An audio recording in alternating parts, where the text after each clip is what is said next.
Calcutta, Shri Krishna Kulkarni, and Honorable Director, IIM Calcutta, Professor Alok Kumar Rai, to kindly step forward for the conferment of the honorary doctorate degree.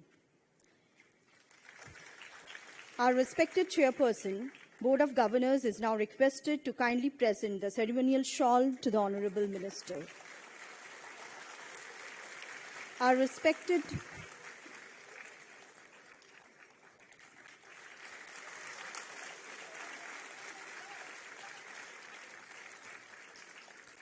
May I now request our Director, Professor Alok Kumar Rai, to hand over the citation to Dr. Subramaniam Jaishankar.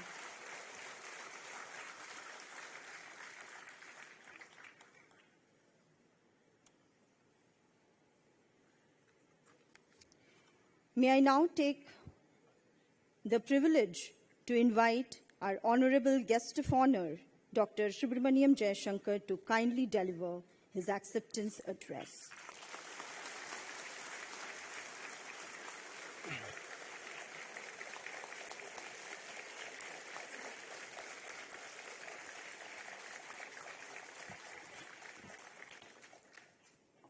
Shri Krishna Kulkarni, Chairman, Board of Governors, IIM Calcutta. Professor Alok Kumar Rai, Director. Professor Bhaskar Chakrabarti, Dean Academic Programs. Professor Samantha Basu, Dean D&ER. Faculty, dear students. It's an enormous privilege to be awarded the degree of Doctor of Philosophy, honoris causa, that too from such a prestigious institution like the Indian Institute of Management, Calcutta.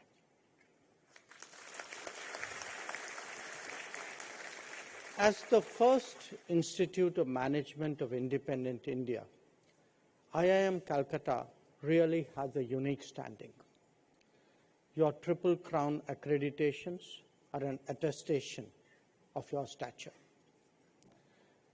As for your alumni, and that was a conversation we had yesterday evening, as for your alumni, I readily recall Indra Nui, a friend of many years, TV Narendran, who was my colleague in my brief business career, which was not mentioned in my curriculum vitae with the Tata Group, and Ambassador Ajay Bisaria, who was with me for many years in the Foreign Service.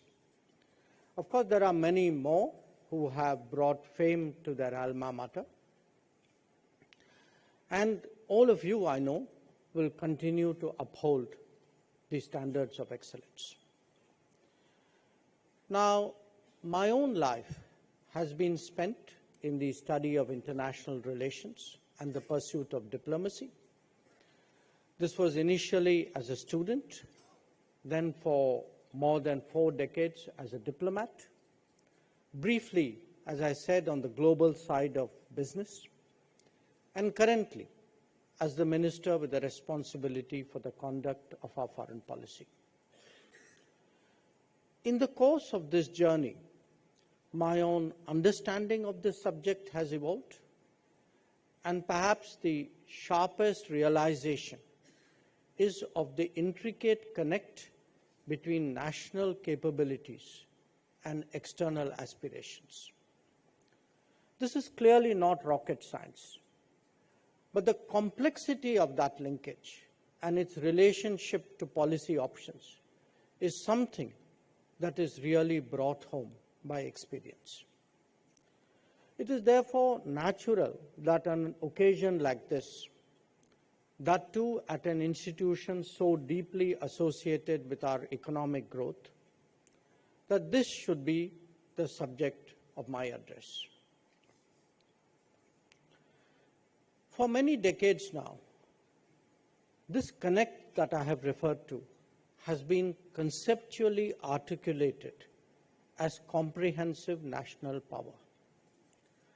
A complex aggregation of multiple dimensions, it is a measure of a country's strength, of its quality of life, and of its ability to shape the world. Some aspects, like military or economic capacities, are more obvious. Others, like natural resources, niche technologies, or cultural impact, perhaps much less so. Occasionally, developing exceptional capabilities provide an added source of power.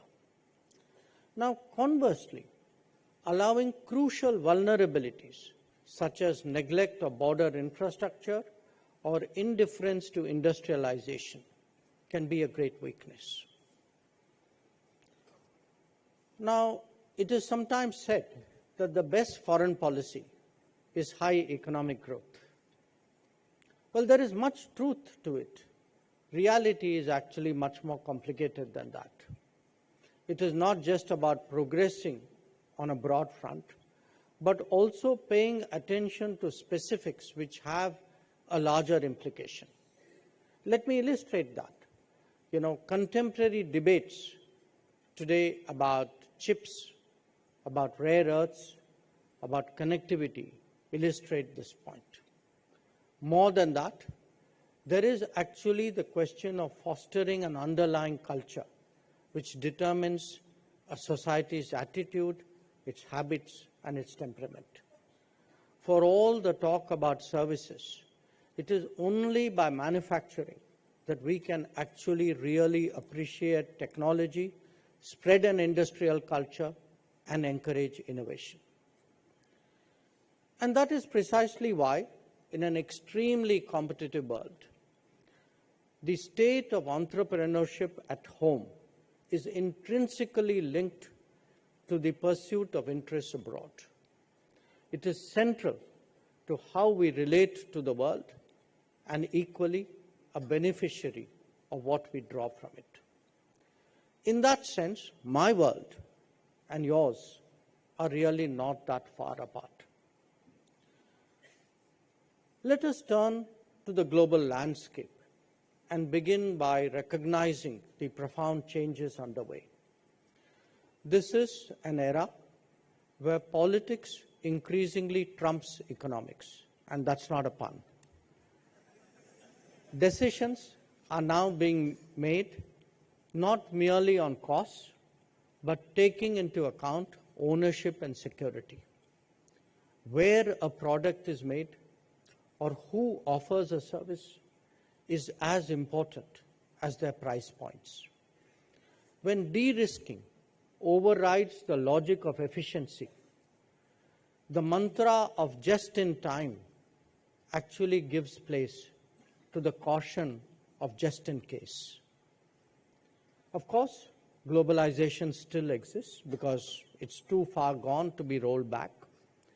But with powerful counter forces today brought into play, far from being an aberration, these trends have only just started and will probably pick up pace in times to come.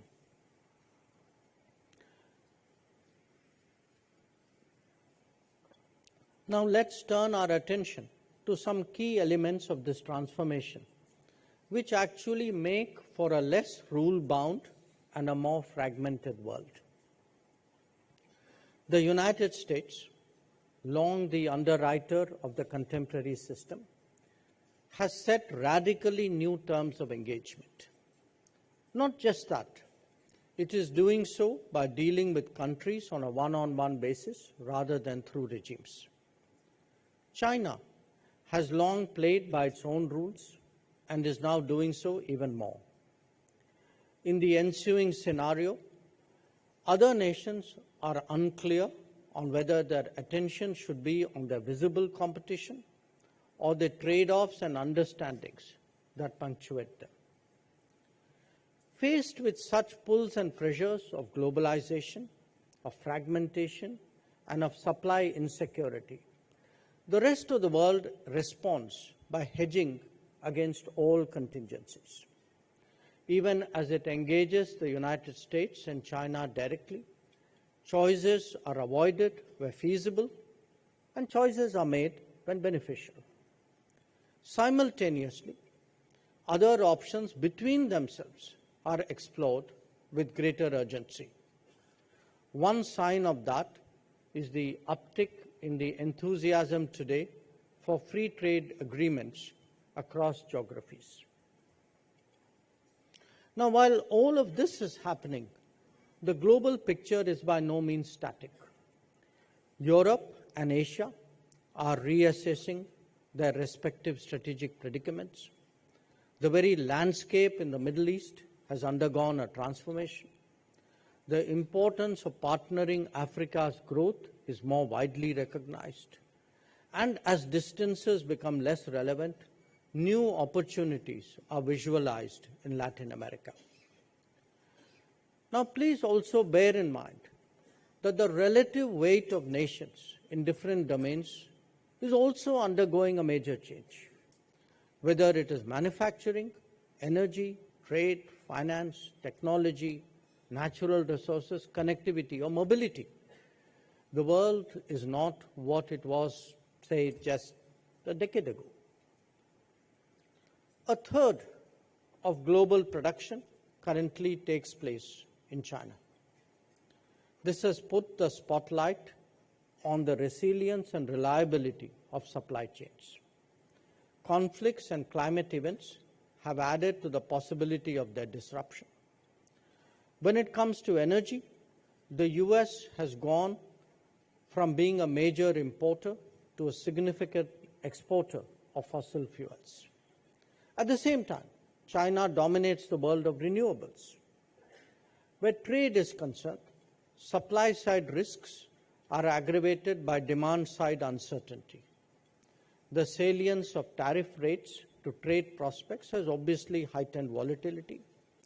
And as for finance, the prolific application of sanctions, the seizure of assets, and the advent of blockchain-based technologies are today part of the new realities.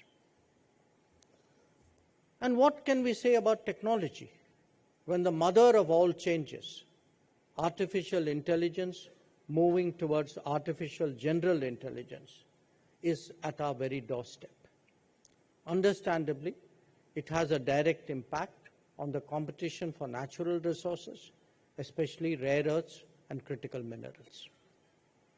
Now, even as these developments unfold, we are revisiting history by reinventing connectivity. The hardwiring, designed by the vested interests of imperialism, needed to change as new centers of production and consumption came up. While some of it was organic and some of it was market-driven, others appear to also have a strategic intent. Indeed, the very concept of dual-purpose connectivity challenges the orthodox assumptions and definitions that many of us hold. Another dimension worth recognizing is the importance of the mobility of talent. The flow may be driven by demands of technology, but they are actually made possible by a globalized economy. Over a period, it was not just the talent that is moving, so too is the tasking. And we see that in the rise now of global capability centers. Demographic is also at work, not only technology and economics. In many societies, the maintenance of basic social services requires skills from abroad, as do their economic production. The cumulative result is the need today to prepare for a global workforce. So this is the global landscape, and you may ask, how does India respond to these new realities? Well, obviously, by pursuing policies and taking actions that, one, advance our comprehensive national power, two, reduce our vulnerabilities, and three, promote our influence. Now, the last two clearly constitute the core of our diplomatic activities, but even when it comes to increasing comprehensive national power, our role in diplomacy is active rather than passive. This is done, amongst others, by facilitating the flow of technology and the ease of manufacturing, by shaping external sentiment about investing in India, by opening markets for our producers and work opportunities for our skills, and by ensuring the steady and predictable supply of our requirements from the world. As India rises and our economy grows, we are preparing, obviously, to shoulder more responsibilities in this regard. A major power, that too one with higher aspirations like us, must have a significant industrial base. Unfortunately, this was not an assumption necessarily accepted by policymakers before 2014. Promoting industrial growth and even incentivizing it is today a key economic priority.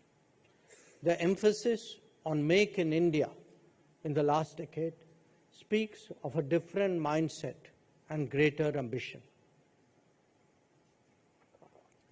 For its full potential to be realized, industry has to wholeheartedly partner and look beyond the short term.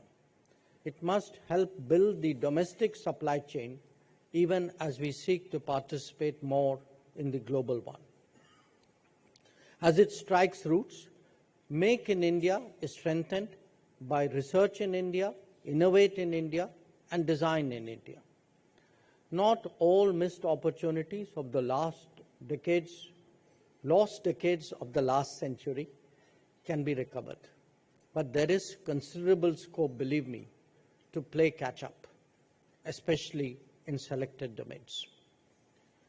At the same time, attention is being paid to advanced technologies, to advanced manufacturing, so that India does not perpetually lag behind. We are now in the world of chips and semiconductors, electric vehicles and batteries, drones and space, or that of nanotech and bioscience. Each of them offers opportunity to leapfrog and establish unique capabilities, which is why they feature today so strongly in the government's policy support. Where foreign affairs is concerned, technology and trade are among the metrics of our 3 T's performance evaluation, along with tourism. It is a measure of seriousness that our diplomats are so focused on constantly exploring opportunities and solving problems in these domains. For all of this to happen, it has also been imperative to rectify the shortcomings in our infrastructure. In fact, that was the crucial differentiator in many ways with respect to the more successful Asian economies. But in the last few years, that gap is narrowing. In fact, it is narrowing before our very eyes. Whether it is highways or railways, aviations or ports, energy or power, we are now moving ahead by any standards. And I can tell you by personal experience that the world is indeed taking note. Getting across the India story to investors is a responsibility that we also take very seriously in the diplomatic routine. That involvement can at times also extend to hand-holding in respect of important projects. While the physical environment may be improving, it is also equally important that the enabling one for entrepreneurship does so. Making it easier to do business has been a consistent refrain over this last decade. This ranges from abolishing outdated rules and simplifying compliance procedures to limiting discretionary powers and encouraging deregulation. Side by side, a determined effort is underway to improve the ease of living for the average citizen. That is reflected in more efficient administration and better governance. But the game changer here has really been our digital public infrastructure. It has not only facilitated optimal use of resources and drastically reduced leakage, but also expanded the reach of social welfare measures. The role of digitally enabled governance in the transformation of India cannot be overstated. Whether it is nutrition support for two-thirds of our population, health facilities for more than half, social housing on a mass scale, benefit schemes for farmers, or unprecedented financial inclusion, none of this could have happened without the digital backbone. Significantly, our achievements in this sector are gaining increasing recognition abroad. We have started actually partnering with the Global South on similar initiatives. A crucial consequence of these developments has been the human resources sector, which is at last getting the attention that it has long deserved. It starts at the bottom of the pyramid, where there is far more effective delivery of basic needs, including nutrition, health, housing, and connectivity. As literacy and education rates in our society improve, there are direct implications for the quality of our workforce.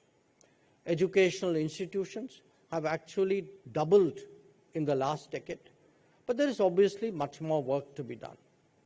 Skills enhancement has also become a focus in itself, both as policy and on the ground. Whether it is skills or educations, there is much to be gained by international collaboration, as in fact the history of this very institution can testify.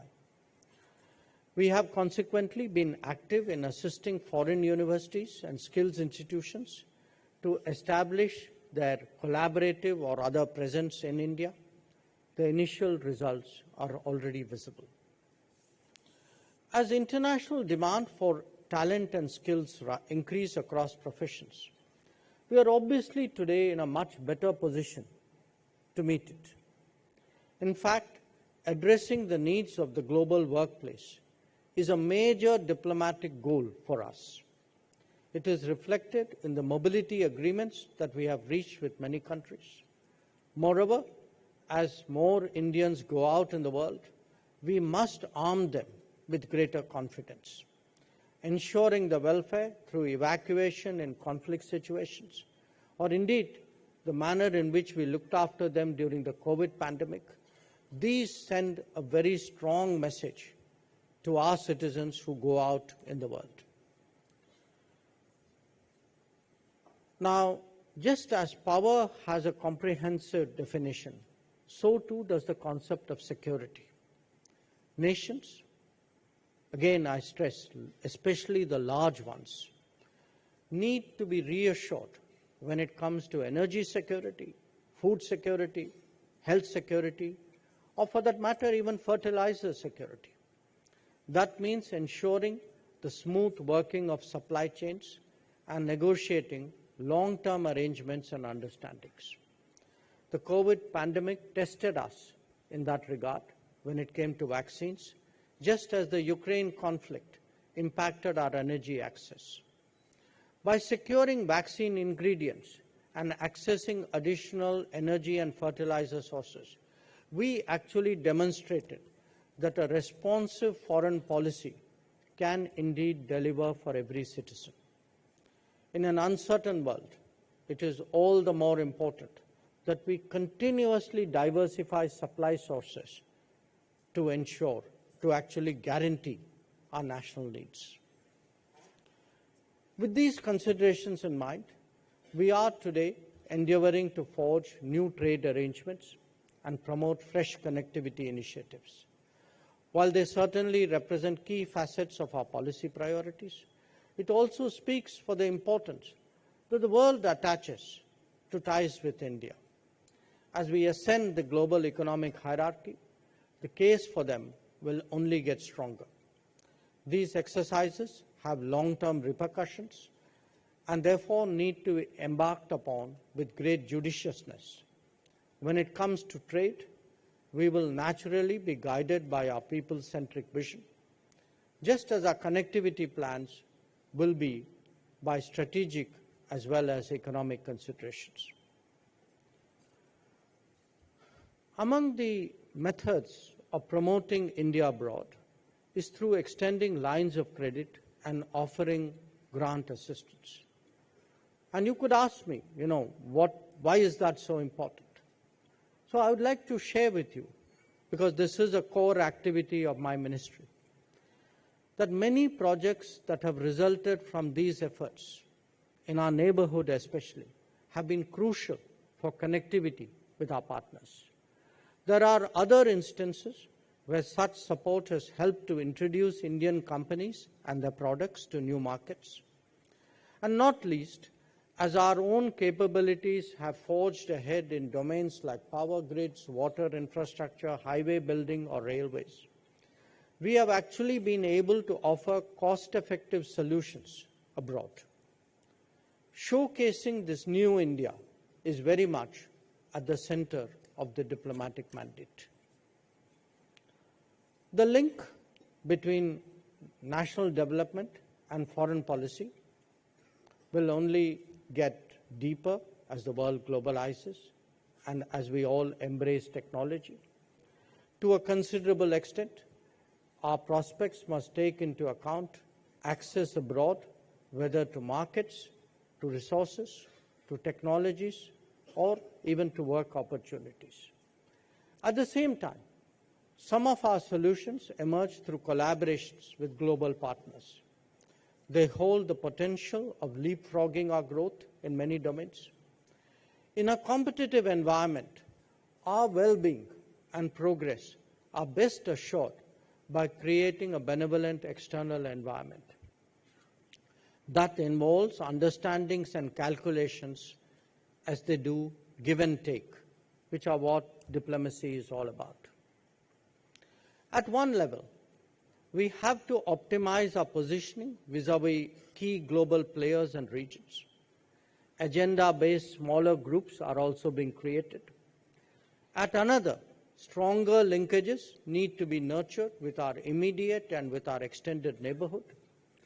And as we plan for Viksit Bharat in 2047, the goal of foreign policy is to steadily expand our footprint beyond its current confines. The solidarity that we have built up with the Global South creates a basis for doing so. As India develops, the world will definitely seek to engage us more intensively. While the key to our future lies in growth and modernization, a civilizational state must also draw on its history and culture. Technology and tradition must march together. Indeed, one reinforces the other. It is therefore essential that we think through the challenges ahead for ourselves rather than seek to emulate the models of others. We will be most competitive, friends.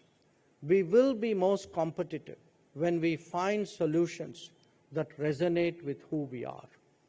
At the end of the day, Atmanirbhar Bharat is a mindset that a confident society will apply to every domain.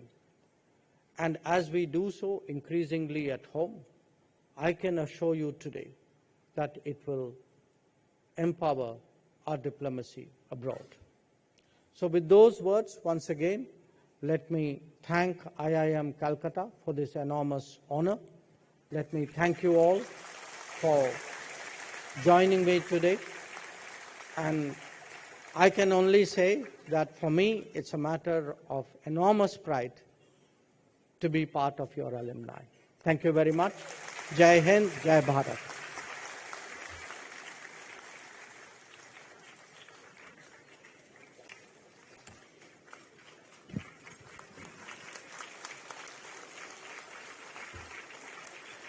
We express our sincere gratitude to you, sir, for the insightful and inspirational address, and for honoring this ceremony